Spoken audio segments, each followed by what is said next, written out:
Сайн байцгаана уу? Би Испани хэлний орчуулагч, англи хэлийг олон улсад заах хэрэгтэй багш тогт 2 байна. Энэ бол миний English Espanol тоогийн сууг. Энд би Испани хэлийг эхлээс нь сүр тавин зааж байна. Өнөөдрийн хичээлээр гэр бүлийн тухай зай төгсгөл хүртэл нь хамт байгаарай. Шинэ хичээл бүрийг алдалгүй үзэхийг хүсвэл subscribe хийж хажуудлынх нь all буюу бүгд товчийг идэвхжүүлээрэй. Хичээлээ эхлэхийн өмнө бяцхан зар хэлье. Би англи хэлийг онлайнаар анхан болон дунд түвшний хичээлүүдийг ангиар болон ганцаарчлан зааж байна. Сонирхож байгаа хүмүүс холбогдоорой. Ингээд өнөөдрийн хичээлд оръё.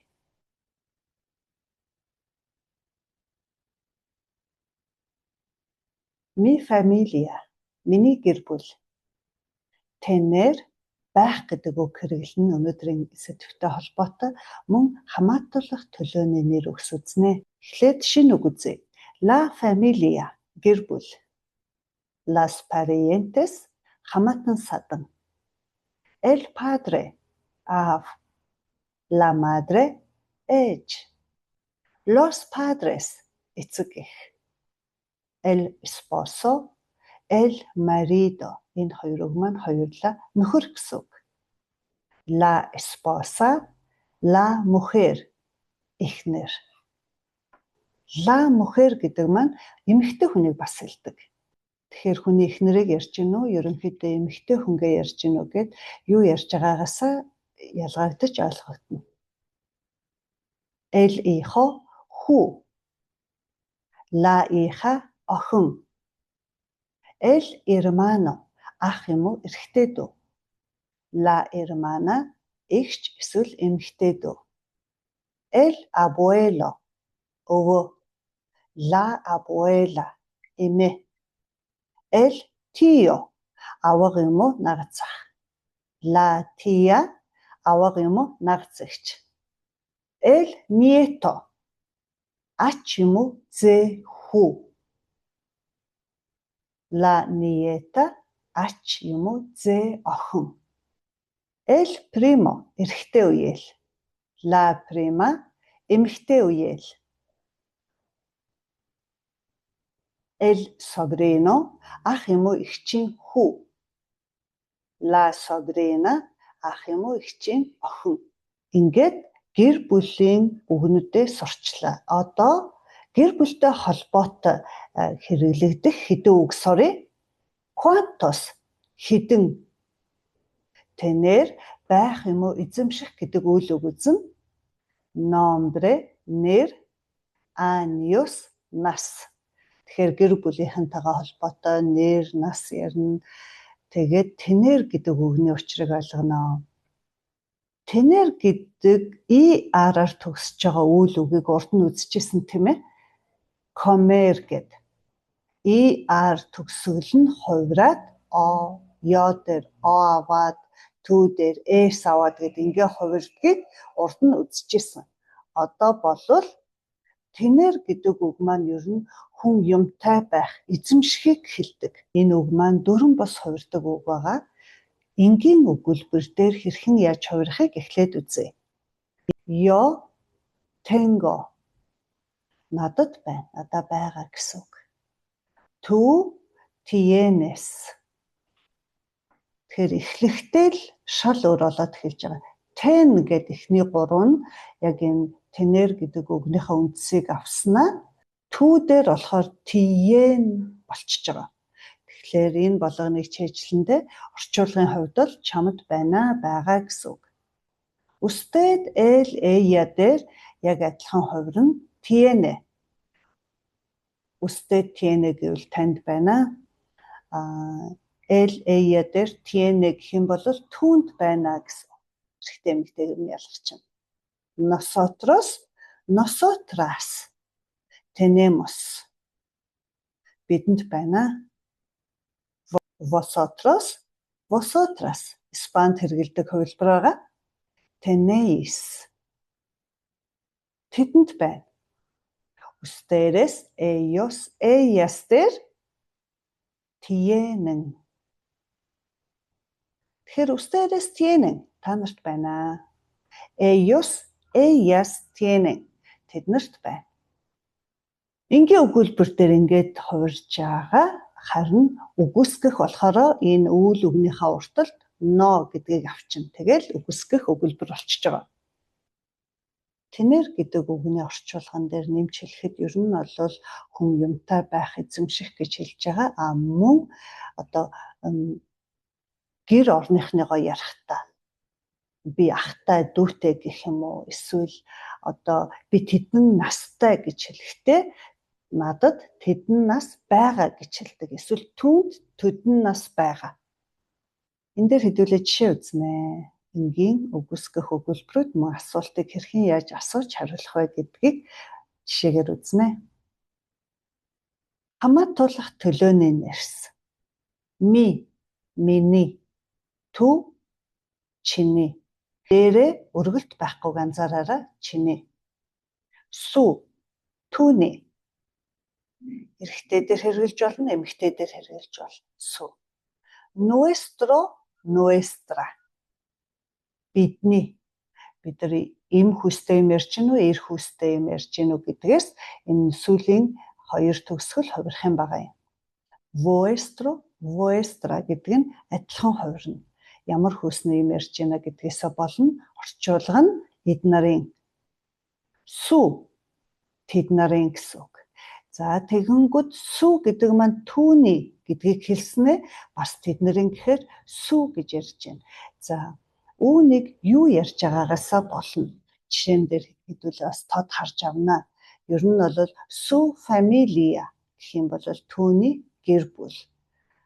Тэгээд тэд нарын гэр бүл гэх юм бол бас су фамилия гэдээ бас ярьчих болно. Одоо жишээ үзье. Tengo dos hermanos. Би хоёр ахтай эсвэл би хоёр эрэгтэй дүүтэй. Mi madre tiene 55 años. Манай ээж 55-тай. Mi nombre es Togi. Намайг Тоги гэдэг. Mi hermana no tiene hijos. Үгүйсгэх өгүүлбэр орж ирж байна. Их ч юм уу эмэгтэй дүү маань хүүхдүүдгүй. Одоогор байхгүй байгаа гэдгийг хэлж байна. Манай ихч хүүхэдгүй. Mi abuelo no tiene 70 años. Өвөө маань 70 настай бишээ. No tengo hermanos. Би ах ихч дүүгүй. Hermano гэдэг энэ үгтэй холбоотой энд миний нэг анзаарсан зүйл бол энд байгаа сүмийнхэн христчид нэг hermano гэж бас хэлдэг юм байна.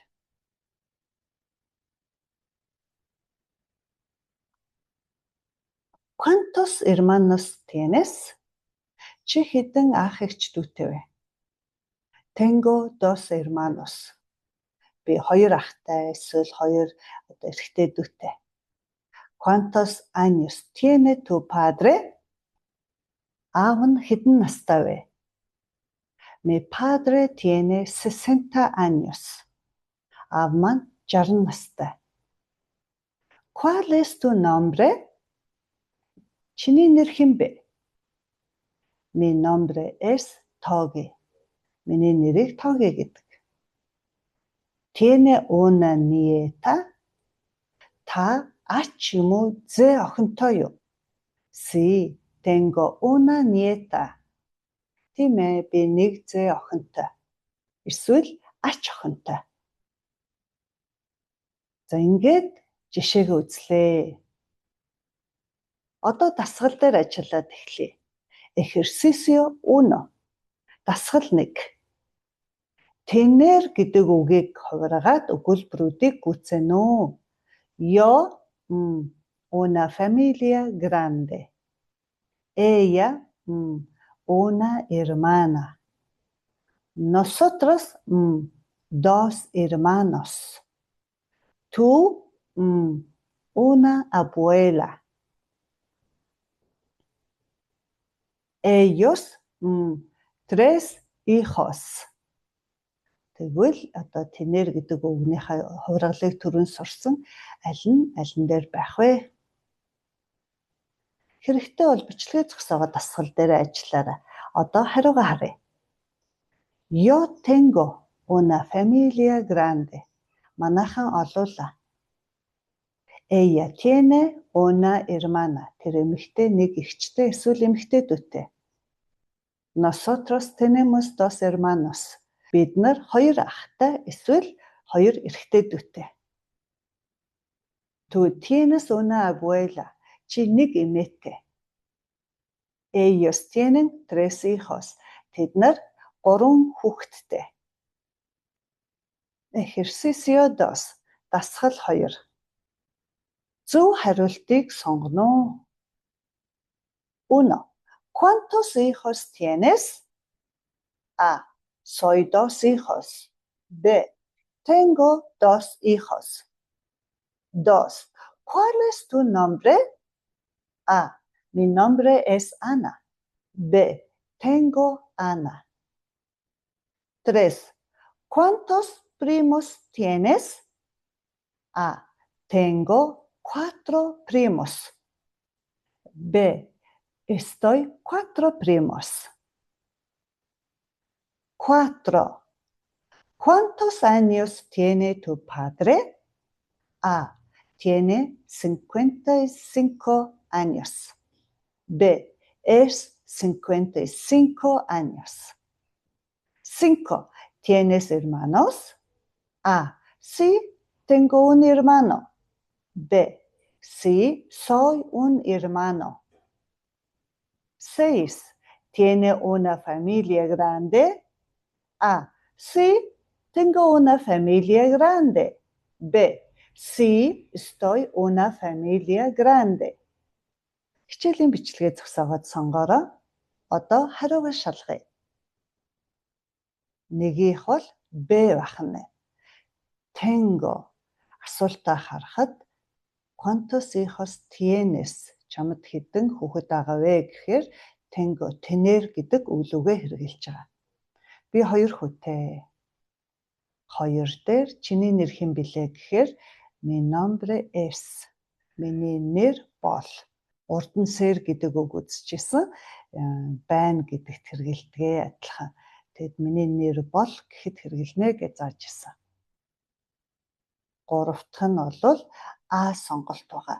Чи хэдэн үеэлтэй юм бэ гингүүд tener гэдэг үг авч ийн энд адилхан tengo 4 primos. Estoy гэдэг бол байх гэдэг үг мөн урд нь бас би үүнийг зааж ирсэн. Энэ бол одоо байршил гэдэг өөр зүйл дээр хэрэглэгддэг байгаа. 4 нь бол бас хариулт нь А. Аав нь хэдтэй юм бэ гэхээр тэр L tiene гэдгээр орж ирж байгаа. Тэгээд 55 настай. Тэгэхээр насыг ярихдаа tener гэдэг үг хэрэглэнэ гэдэг маань энд дахиад орж ирж байна. 5 дээр А хариулт нь зөв байж байгаа. Чи хэдэн ах дүүтэй юм бэ гингүүд надад нэг байгаа гэж байна.